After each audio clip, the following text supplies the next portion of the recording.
the channel. Welcome to the channel. Welcome to the channel. Welcome to the channel. Welcome to the channel. Pole pole. Let's go.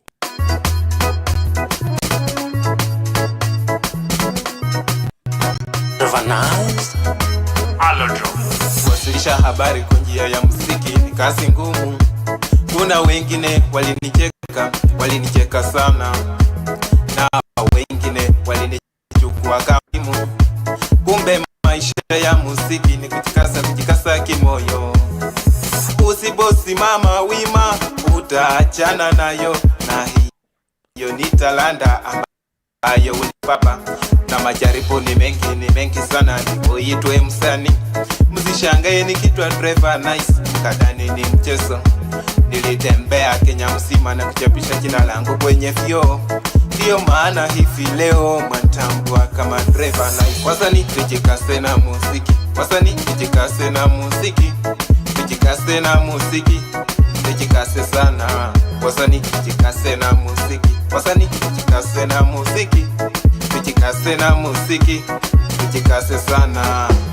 Lakini wazazi wangu, baba yangu na mama yangu, dada zangu na ndugu zangu hawakujua kama wamechaliwa na msanii katika familia yao. Walikuja kugundua wakati wa mapumziko, walipokuwa wametoka shambani wakipumzikia sebuleni. Wakinitazama kwenye runinga, walinitazama kwenye runinga, walinifananisha sura yangu na ile ya runinga. Kama mtoto nilikimia sana, si eti nilikosa la kunena, kwa sababu ningenena ningeasikia mengi sana. Kama mtoto mpotevu amejitokezea katika familia yetu. Baba yangu na mama yangu waliamua watengeneze mjadala kati yangu na muziki wangu. Baba yangu akafuatia hoja nyingi, kisha akafuatia na mama yangu, kisha dada zangu na ndugu zangu wakawa wa mwisho. Wasanii tujikase na muziki, wasanii tujikase na muziki, tujikase na muziki, tujikase sana. Wasanii tujikase na muziki, wasanii tujikase na muziki, tujikase na muziki, tujikase sana. Welcome to the channel. Welcome to the live stream. Manze niko na usingizi, hata najifanya tu hapa nimechangamka ndo msijue niko na usingizi. Manze sikulala. First of all, watch party ya jana ilikuwa very fun. Natamani leo niweza fanya watch party but sitaweza. Ukweli sitaweza. Sitaweza kufanya watch party leo, which I want to, but inaniudhi because there are two really good games. There's the game for Germany and there's the game for Japan and Netherlands. Hiyo ndio game natamani kuona ya Japan na Netherlands. That's the game I wanna watch so bad. So bad. But I didn't. Sasa jana usiku after tumeachana hapa, after the watch party ilisha around 2:30 hapo 3. Right? So game ya New York Knicks na inaitwaje? Ndio jina. Ya Spurs, New York Knicks na Spurs ikaanza around 3:30. Hiyo game nikaiona nikaimaliza 6:30.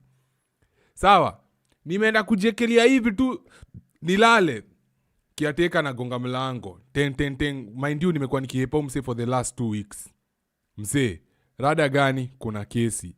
Ati kuna maji pipe ya nyumba yangu inamwaga maji chini. Sasa ikabaki mimi nimeshuka kwenda kesi. Hata si kesi. Discussion tu. Bude discussion ikachukua around 2 hours, around 1.5 hour. Sijalala vizuri. Haya. Nimeanza kulala. Around saa 4 arifu yangu ananipigia, buda ni aje? Leo unajua ni Sunday. Leo nasikia kushikisha. Umepigia Junior kuweke wewe. Mind you know nimeanza kulala. Hata nilikuwa nimeweka chai. Hiyo chai hata sikukunywa. Nilipiga juu sip 2. Naangalia hivi chini. Chai kwa hapo. Unachiki mkono ilikuwa na hang hivi kwa kitanda kwa edge. Yaani I slept nikienda kuchukua chai nikadoze nikazima. Sasa hapo hivyo kwa after kunipigia mazee, nikajabu kurudi kulala kwa usingizi, nikajua hapa nienda kulala. Kuangalia hivi saa ni kitu around 10:30. 11:30 hapo 12. Nikamwambia sawa, nishapigia Junior, nikamwambia Junior niweke kama iko. Sasa nikarudi ngajichocha tena rudi kulala. Buda kurudi kulala hivi 10. Mandi ni 11. 1:30 tena napigiwa. So from here 1:30 hadi size jalala. And I am very, very, very, very, very sleepy. Very sleepy. Very sleepy. So now I just want us to watch this documentary. Afu tulale. Nimesema tu lazima nikuje niwasalimie. I'm just here to say hi. Should we watch nini? Tunafaa tuone hii show.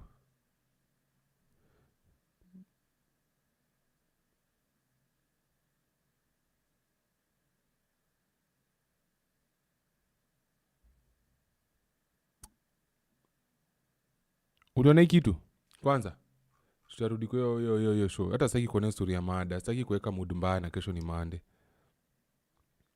Why would This culture of Gunism appears to persist in churches after what began as a post-budget public accountability forum at All Saints Cathedral in Nairobi descended into chaos when goons stormed the church compound, disrupting proceedings and robbing some participants.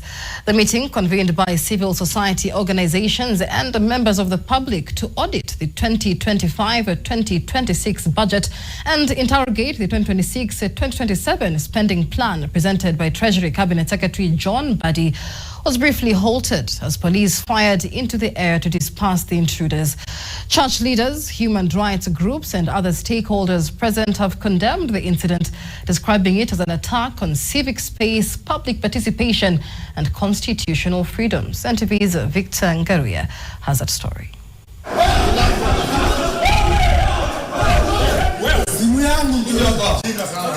Gunism found its way into the church with the dramatic disruption of a post-budget accountability forum at Nairobi's All Saints Cathedral, where the church itself, civil society organizations and members of the public had gathered to review the 2026-2027 budget statement presented by CS Mbadi in Parliament on Thursday to assess whether public views were reflected in the final spending plan.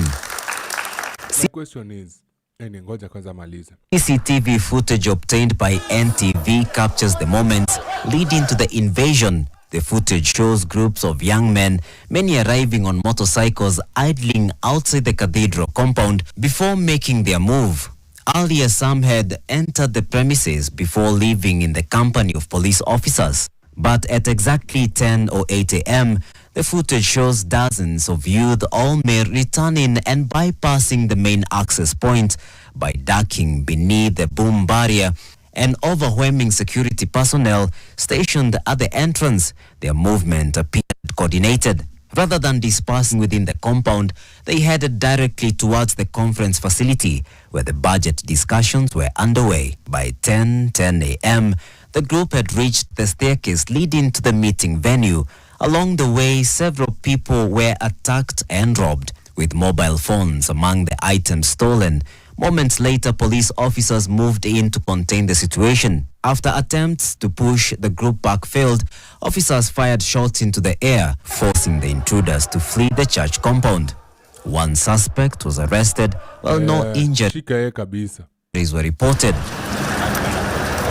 Church leaders strongly condemned the incident, describing it as an attack on constitutional rights and the freedom of citizens to participate in discussions on issues that affect them, while also pointing an accusing finger at politicians.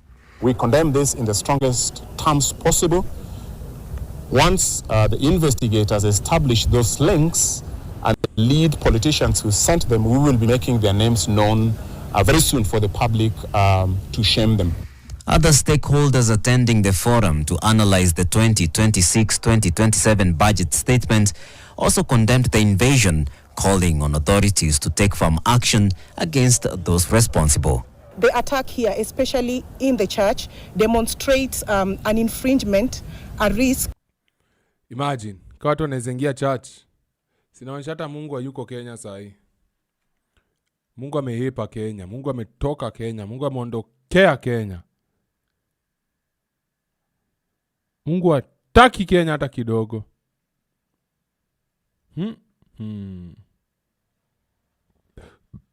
Wallahi, kai Mungu.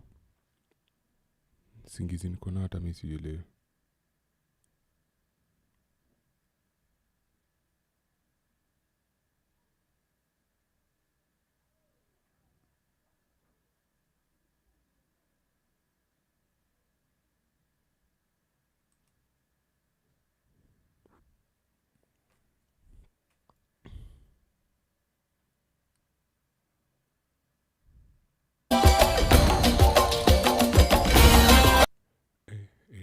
macho ifunguki.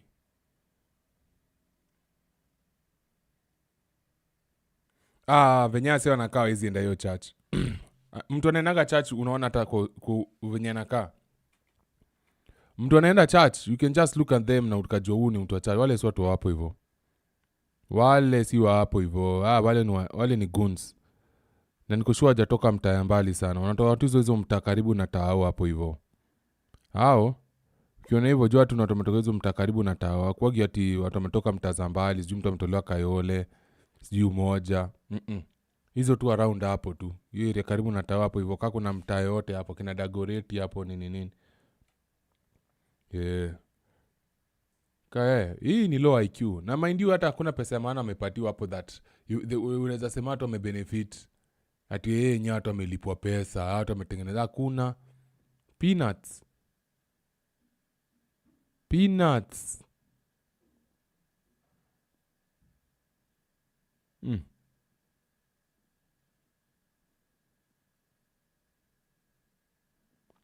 What do you want to watch?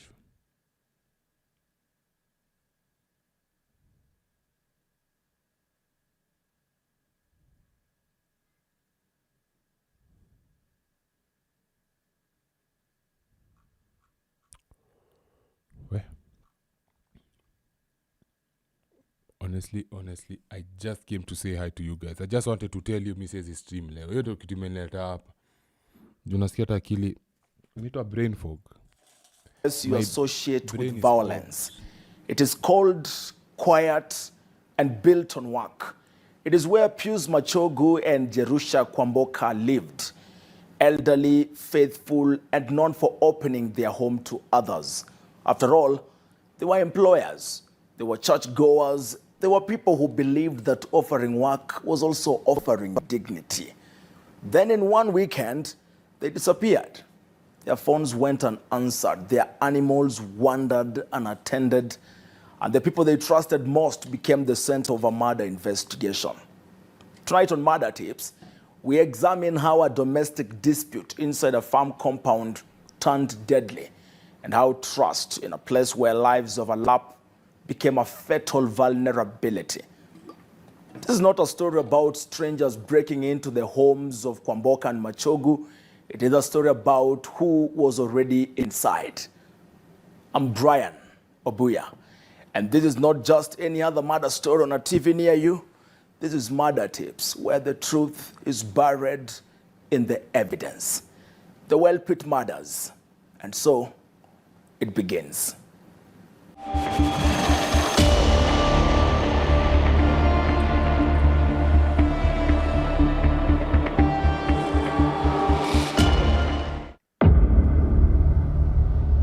Machogu and Kwamboka were married in 1981.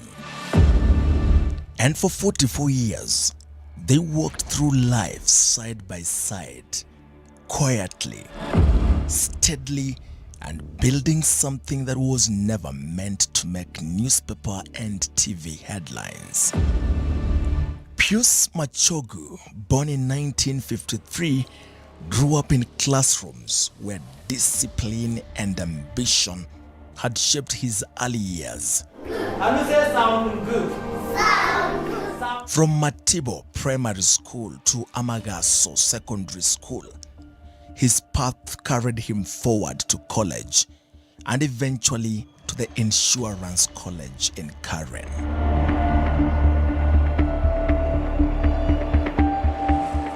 There, the man trained as a certified public accountant, a profession rooted in order, balance, and trust.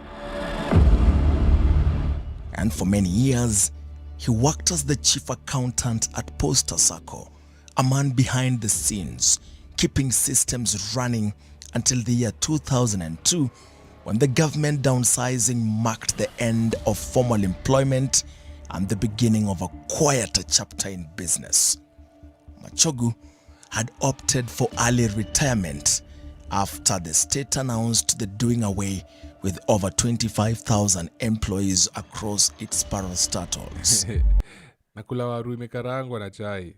Welcome. Uko wapi nikulete? na nimeongeza spices. Inaonja poa sana. It's like inaonja nika nini ya KFC. Uko wapi nikulete? Jerusha Kwamboka, on the other hand, just 2 years younger, devoted her life to teaching. Oh, ni Wakizi. Kitu Wakizi walinifanya mimi. From Esani Primary School to Motagara Secondary and later to Kericho Teachers Training College, she followed a calling that demanded patience and firmness.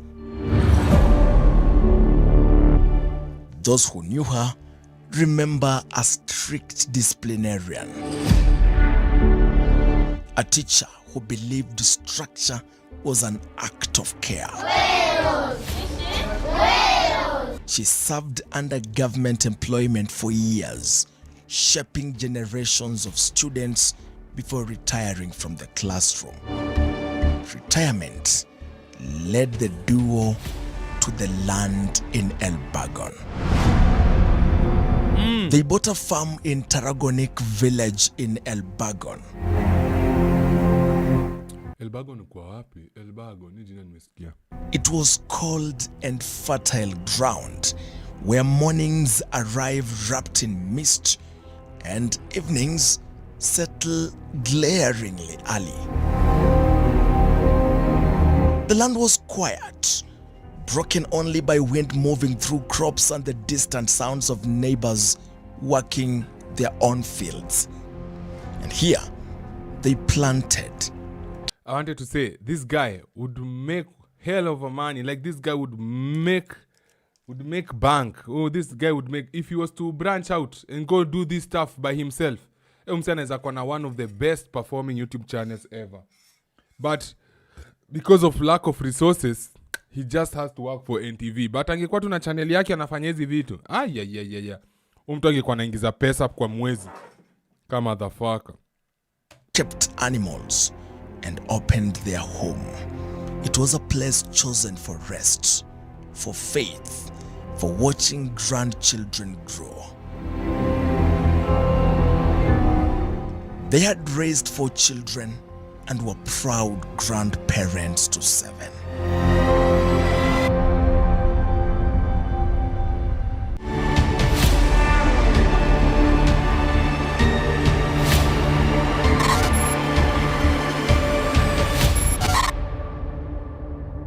This is a new settlement scheme inaitwa Ngongongeri settlement scheme. Hii ili watu walikuwa allocated land hapa 1997 na former retired president Daniel Arap Moi. In this homestead, life followed a gentle routine. Remember, Kwamboka was a teacher. So it was about church, farm work, shared meals, familiar faces passing through the gate. Trust was part of that routine, and so was generosity. It was here in the stillness of a place they believed was safe that their lives were violently taken. No warning.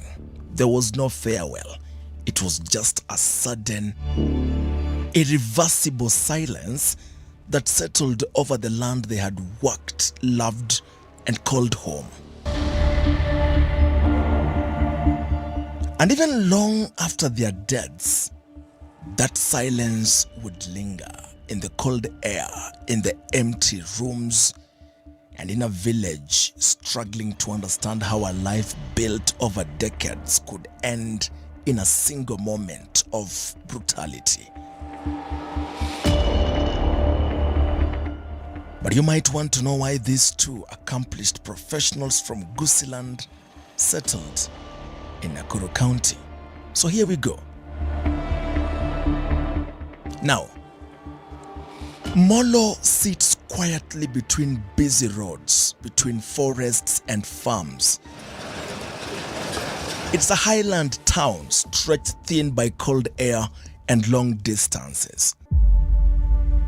And just beyond it, Elbagon opens into wide working land fields of maize and potatoes rolling into the horizon, broken only by homesteads and makeshift farmhouses. This is a place built by soil and sweat. Indigenous families live side by side with people from every corner of the country, drawn here by farming, by seasonal work, by the promise that land will always need hands. And of course it did. Watoto hapa wanaongea Kiswahili. Sasa ni ngumu ujue mtoto ni kabila gani. Hapana, ujue akikuja Mjaruo anafundishwa Kikuyu anajua Kikuyu. Akikuja Mkale anafundishwa Kikuyu anajua Kikuyu. Na mimi nafundisha wangu Kikale. Tunajuana sisi wote. Na hapa tunaona kila kabila. Hata si lazima tuambie hizo meno zako zinatuonesha tu ni Mgale. Meno zinatuonesha mangengo. Kama ule dem jana alikuwa date, lambi ule dem atakuwa na mangengo kama u boys. By day, it feels metropolitan in its own way. Busy markets, borders, chatter in many languages. By night, this town retreats into darkness, the cold settling heavily, the silence broken only by the wind moving through crops. The roads here are unforgiving. They are narrow, potholed, and dust-choked in dry weather. There are muddy traps when it rains. An old railway line cuts through the land like a forgotten scar, snaking through fields and estates. And just next to the Machogus, this railway line passes. They would hear the train once in a while and reignite their lives with that sound. And once in a while, when that train passes, slow and lonely, it reminds residents of a past when Molo was more connected than it feels today. Now, much of life here moves on foot or by chance. Hapa watu wengi ni wakulima. Na unakuta hata kama sisi ni wakulima, tunafinyika kwa sababu soko ni mbaya. Na bado kuna mtu pigo mjamaa mate. Kuna mdem tu nyonyo use mangengo mbaya sana. Papa, piga kiss. Anaweza mangengo zake. Unakuta unalima mahindi, unalima kwa bei kali, lakini kununua unalima bei ya chini. Kwa hivyo watu wengi wanapotea kulima viazi, kulima kabichi, maharagwe kama hiyo yenye unaona, kitu kama hiyo. Hiyo ndio cash crop ya hapa. Hiyo ndio inatupa riziki. It was in this landscape that two elderly employers, Jerusha and Machogu, known in the community as humble, hardworking, and deeply rooted in their faith, were brutally killed. Chief, the couple were committed Seventh-day Adventists, consistent churchgoers whose lives revolved around honest work and quiet service. They were outgoing, they were approachable, and they were the kind of people who greeted neighbors by name and believed in giving others a chance. And that trust would one day prove to have been one of their life mistakes.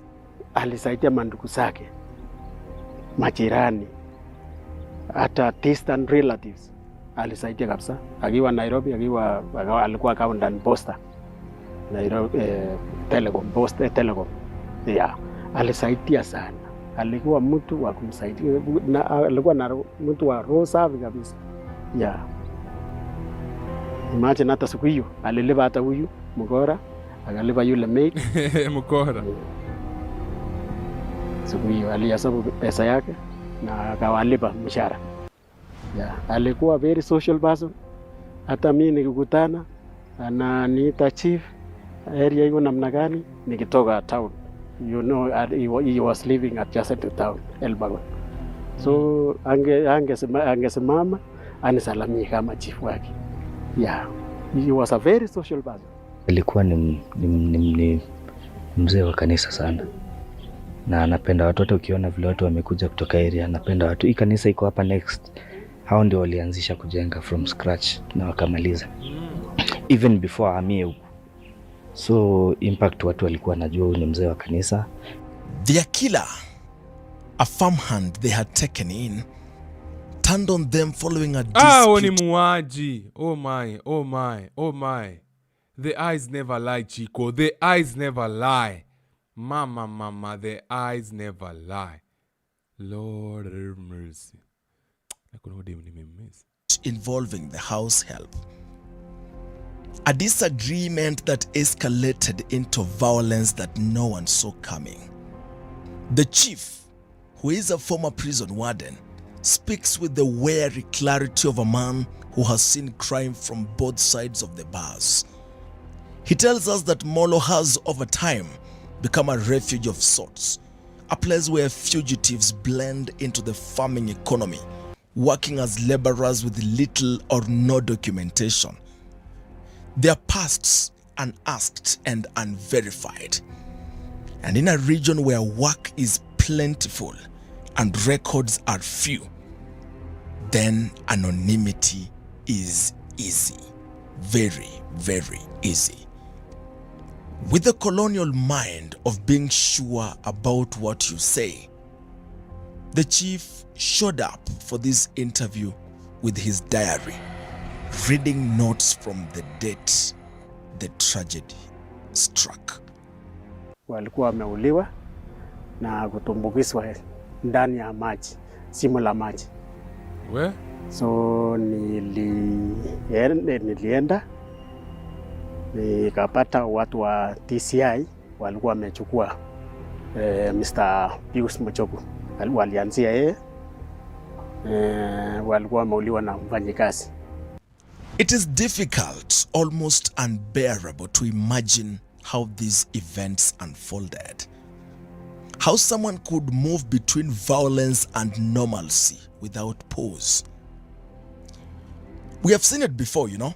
Suspects who insert themselves into searches for people they already know are dead. Where? A performance of concern, carefully maintained.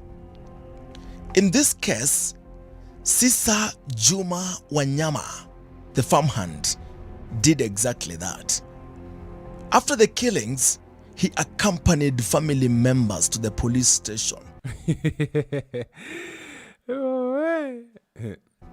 Standing beside them as they reported Machogu and Kwamboka as missing.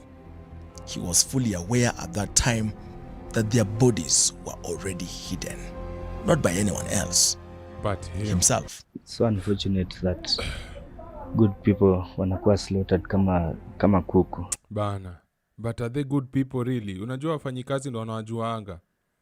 Pengine ni mzuri kwenyu huko nje junia mjui, lakini pengine mfanyikazi yana on a different side. You never know. You never know. Because my mom is nice to me. I like her. Some people like her. But wafanyikazi wake ushindanga wakienda. Mbona? Maybe she's not so nice to them. Maybe. So si tulikuwa Nairobi, tukareceive simu from the neighbors. Na wakatueleza kuna ng'ombe zinaonekana pale kwa shamba juu. So juu ndugu yangu ndio amefanya farming huku, ndio anaelewana, na akapigia watu wa kazi waende waangalie ng'ombe zenye zinakula. So wakaongea na huyo jamaa mwenye ameua, na alikuwa relax tu. Hata namuexplainia kila kitu iko sawa, ng'ombe zilikuwa za neighbor. Na hiyo time ana explain hivyo, hadi anacheka na ashaua watu wameweka ndani ya kisima. Ng'ombe ndio ilifanya majirani wajue iko kitu abnormal kwa hiyo familia ya Mr. Machogu. Because ng'ombe walipiga nduru kwenda huko kuuliza mama hayuko, baba hayuko, na walikweko. Hata walikuwa iko kanisa hapo inaitwa Agano. Walikuwa kanisa Jumamosi na the following day hawaonekani. Na Kate ilikuwa imefungwa. People always love you when you're dead.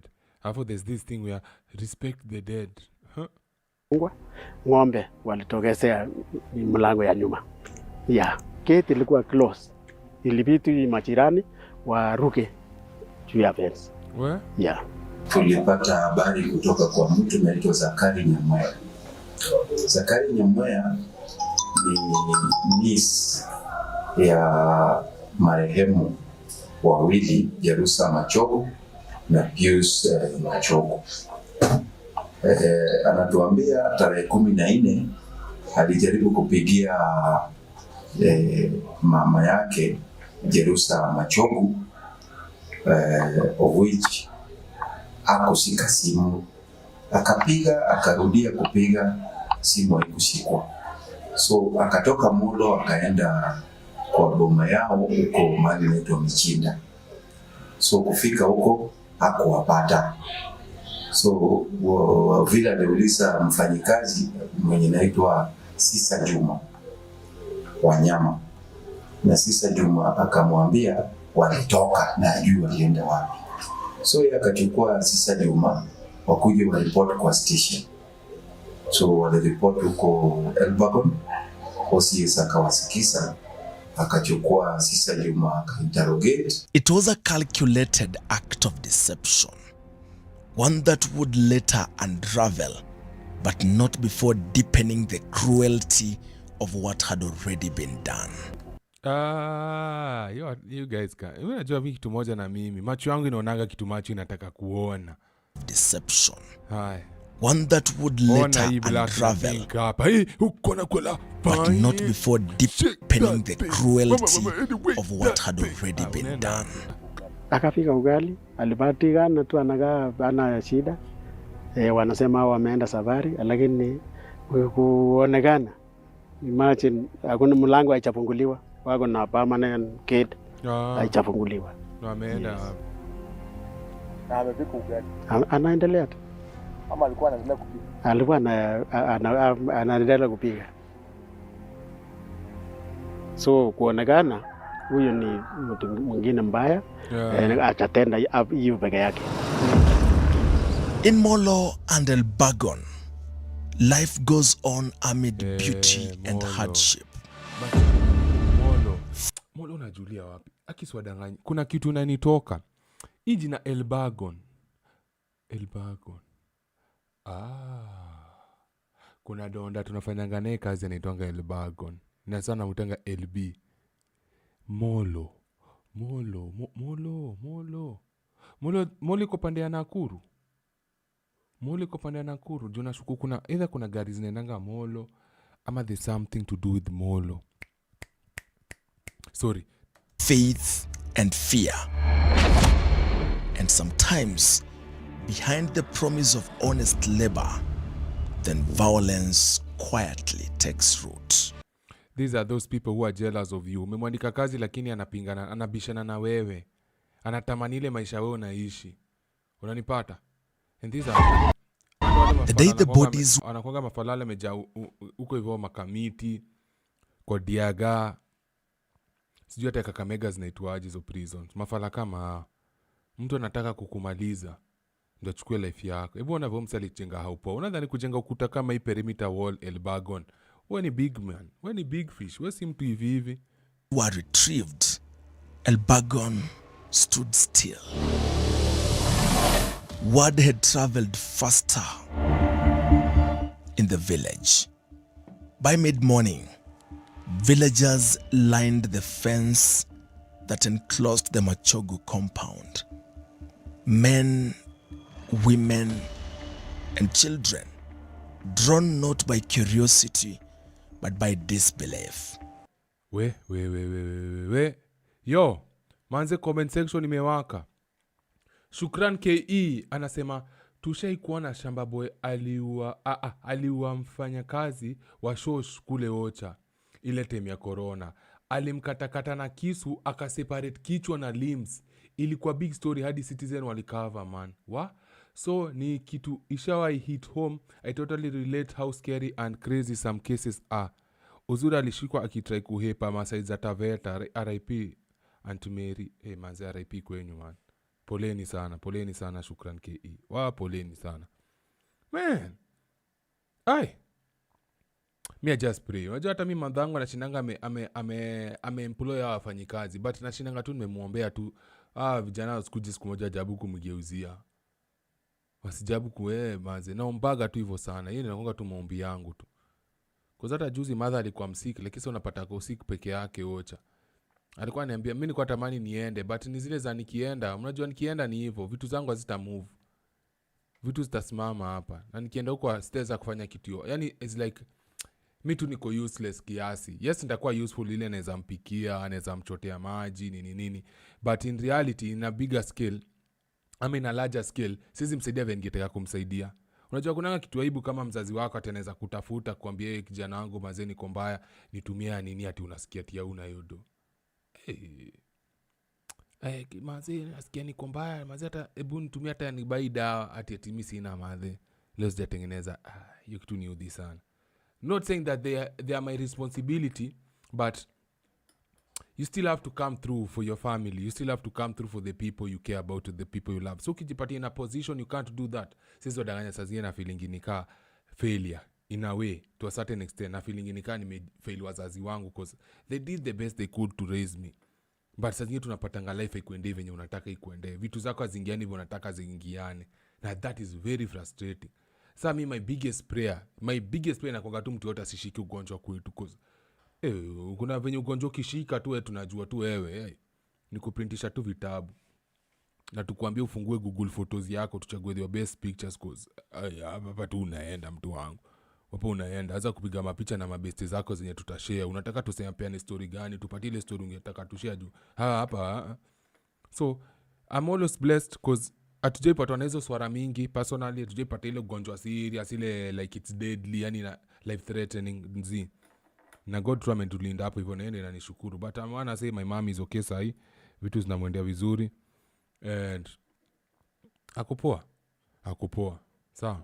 But shukran ke pole story kazi zinatishaga, poleni sana hizi vitu zinanishtuanga. Hata mimi sasa unajua you never know who's coming kwa hao yako. Unasikia mtu amekuja okay, mother kocha watu wanaongea Kijaluo, wewe ongea Kijaluo na ana mahali pa kwenda. Umejipataje hapa? Umefikaje hapa? And what brought you here? We don't know your history. Hatujui history yako ni gani. Sasa tujui ni nini umefanya, mahali umetoka ndio umekuja kujifichia hapa. But unajua mother sasa kwa desperate anataka mfanyikazi, yeye ana employ without even doing her due diligence. But ako desperate because ako solo sasa kwa zile za hiki kitu ni ngori tu. Anyway, I have some good news at the end of the show, I think. Some stood frozen, hands pressed tightly over their mouths. Others stared without blinking, as if refusing to accept what their eyes were about to confirm. Inside the compound, grief was louder. Anger spilled out in raw and unfiltered waves. Wails cut through the cold air. Relatives moved restlessly, pacing and shouting and demanding answers no one could give, at least not at that moment. Police officers formed a loose perimeter, leading the retrieval process with procedural discipline. Yet even they, I could see, appeared unsettled. Their faces betrayed it. This was not a crime they were accustomed to. Not here. Not against people this old. And not in this way, in this manner. Kufikia saa hii inaonekana kwamba nguo za msichana ziko kwa nyumba na at least kuna vitu zake siko. Sasa haijajulikana vizuri mahali alipo, kama alienda na akaacha hizo vitu ama ako wapi. Ile ambayo tumebakisha sasa ni kujua aliko ule house girl ambaye alikuwa akifanya kazi kwa hii boma, ambaye hatujampata. Yule msichana ambaye ni msichana wa kazi hapa nyumbani, huenda ikawa labda ako kwa kisima ama labda hatujui mahali yako. Kwa sasa tuko katika giza nene ambalo hatujui la kufanya. At one corner of the compound, this woman, a relative of the couple, broke down completely. Her body lunged forward, rage overtaking grief. Several people restrained her as she struggled violently, trying to push past them, trying to reach someone, anyone that she could blame. She screamed until her voice appeared to fail her, collapsing into the arms holding her back. So, how does a quarrel over an illicit affair between two workers cause the death of their employers? That's the story. Guy, ukiemploy watu wawili wana kiekile. You're watching Murder Tips. We take a short break. What do you mean?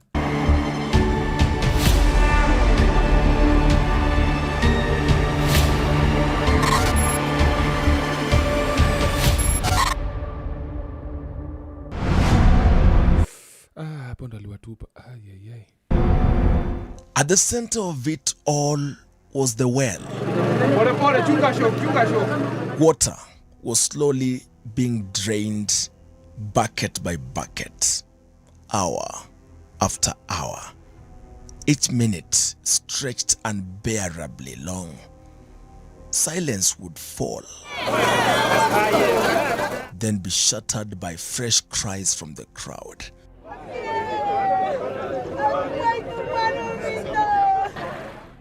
The well, once ordinary, now felt like a wound carved into the earth. And after hours of waiting, the first body emerged. It was Mr. Pius Machogu.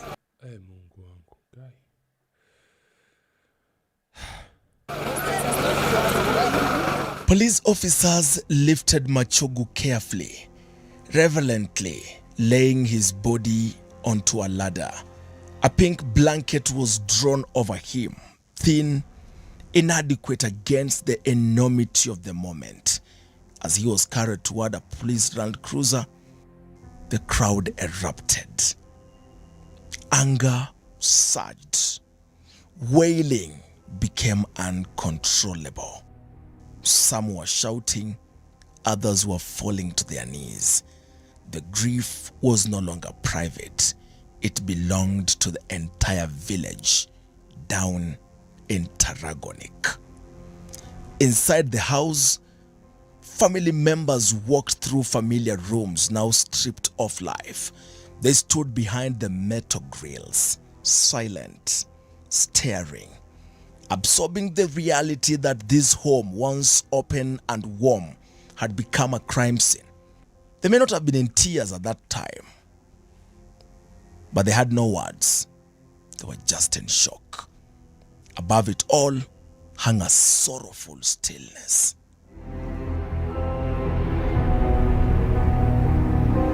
The cold air carried grief from one homestead to the next, and long after the police vehicle drove away towards the mortuary, that sorrow remained, hovering over Tarragonic.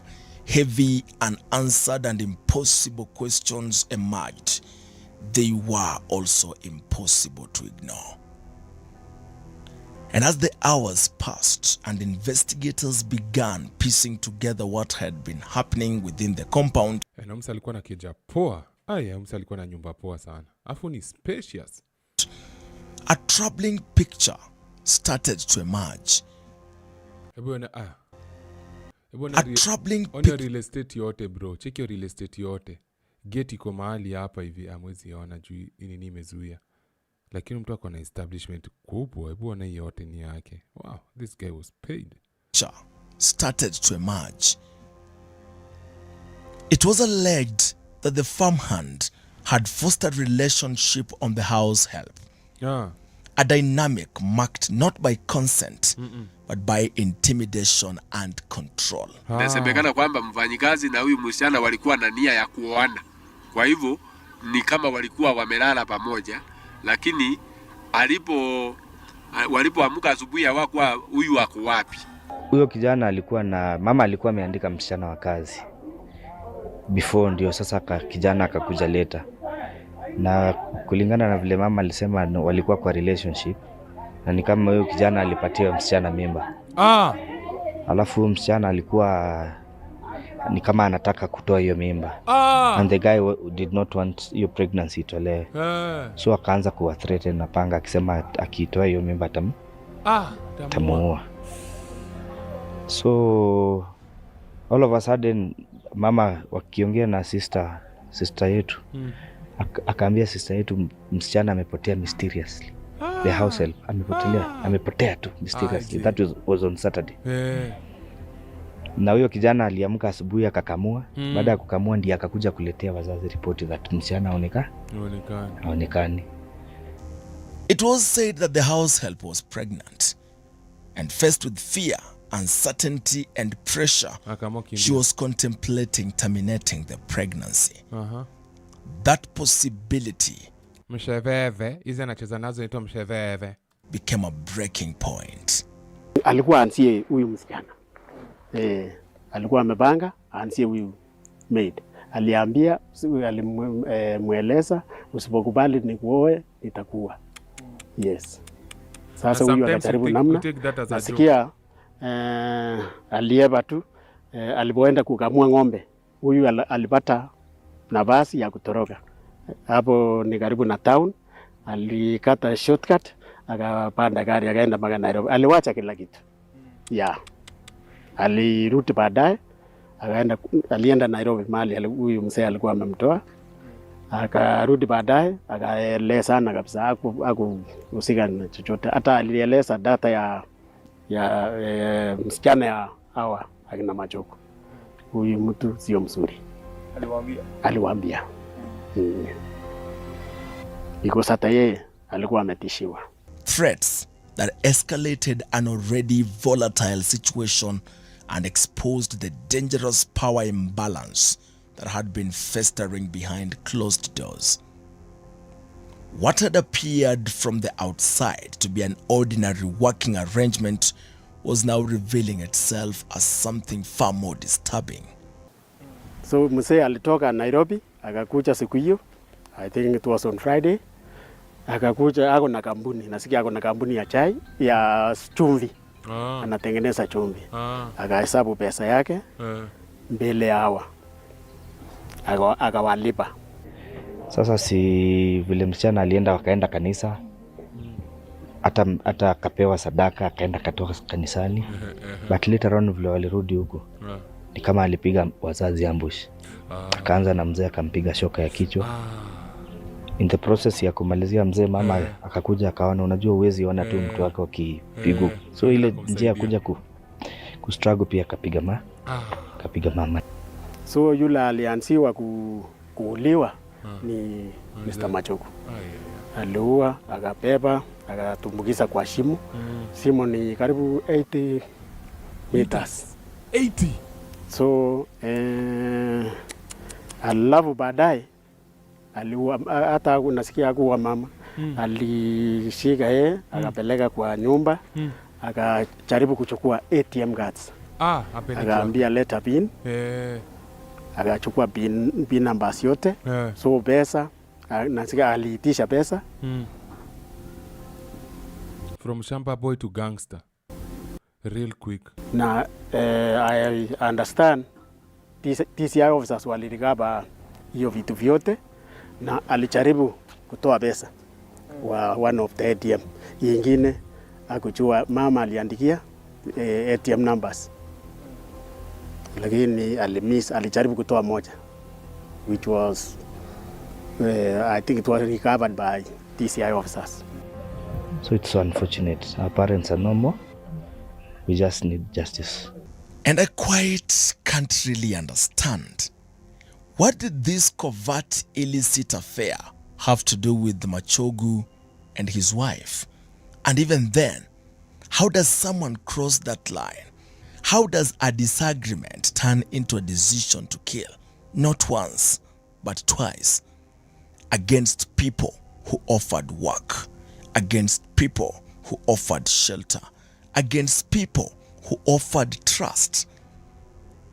And I kept wondering and I kept asking myself, was it anger that spiraled out of control? Yes, maybe. or something deeper, something unseen? Was it desperation or entitlement? Or was it fear or a mind already fractured long before it arrived at that gate of the Machogus?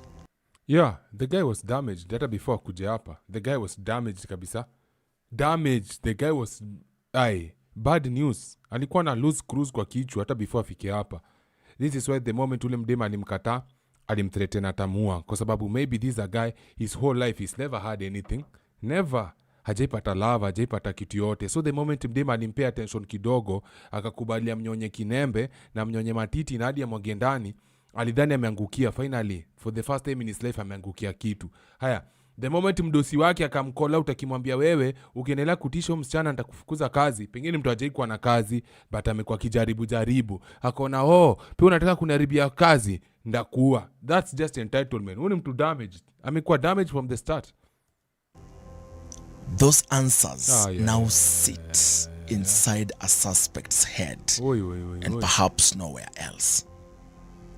What remains certain is this: Pius Machogu and Jerusha Kwamboka lived quietly, gave generously, and believed they were safe in their own home. Their deaths force a hard reckoning about motive, mental state, This is very sad. and about how easily violence can hide behind familiarity.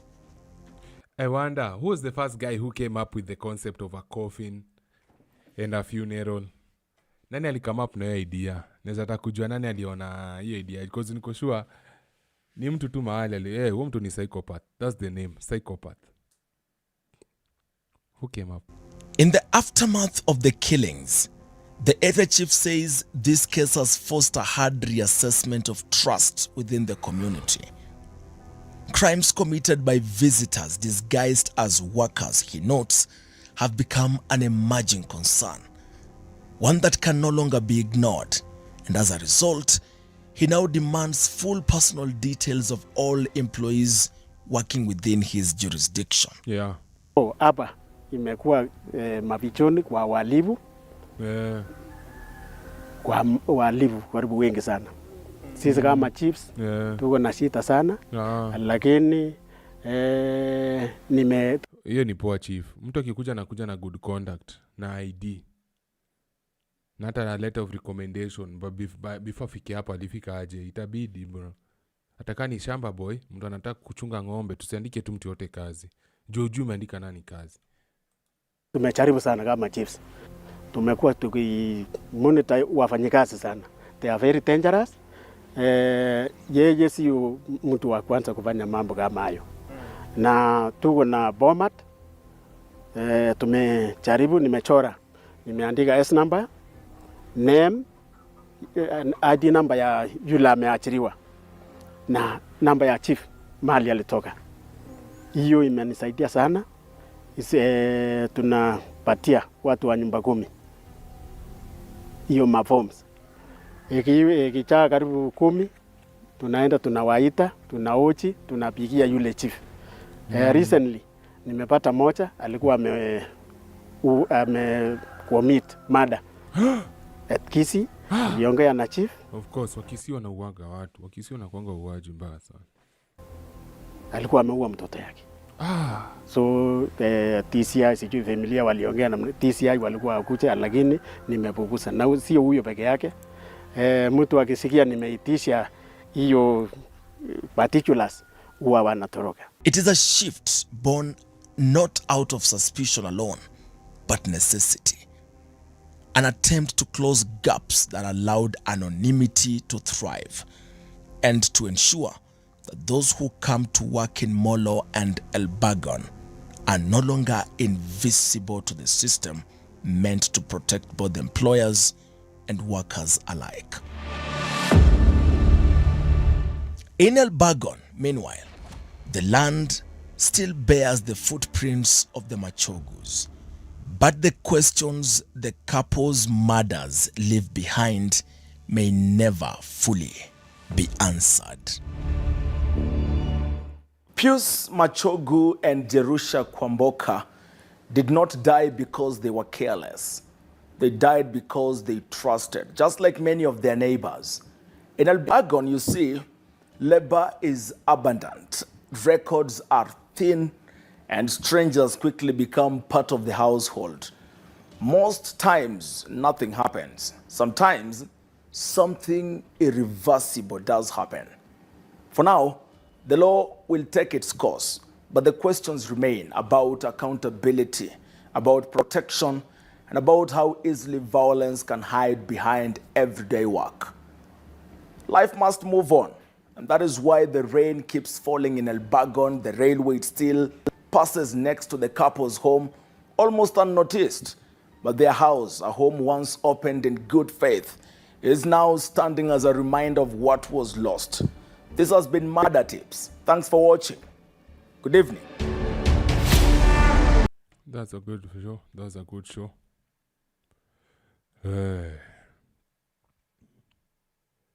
Ilikuwa tunaonesha hiyo show ni kama World Cup imeanza, hiyo game ya Germany, na hiyo jina imenishinda kusema hiyo team fulani. Sawa. From me, mimi naenda kulala. Sai hata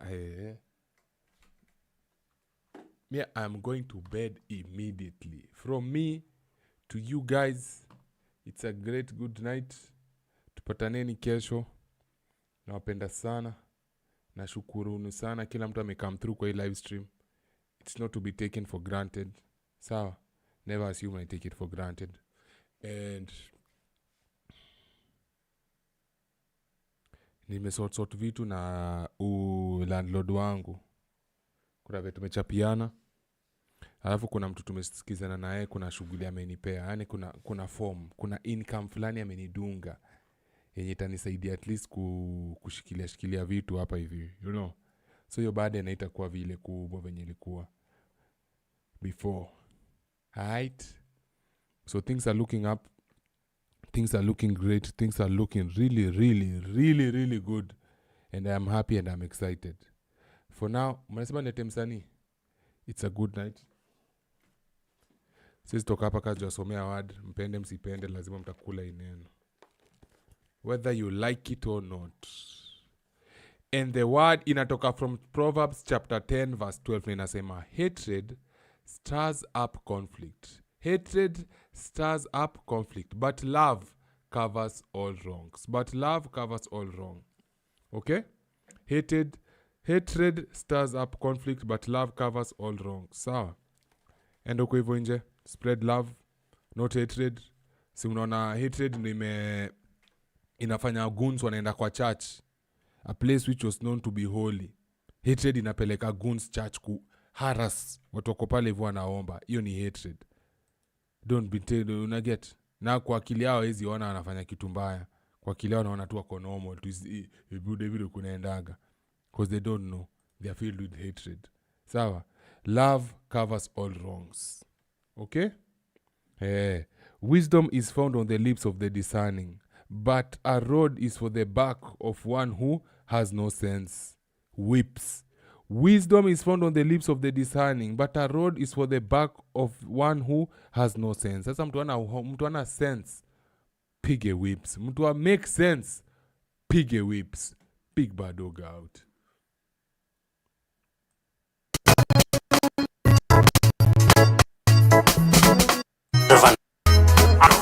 Wasilisha habari kwa njia ya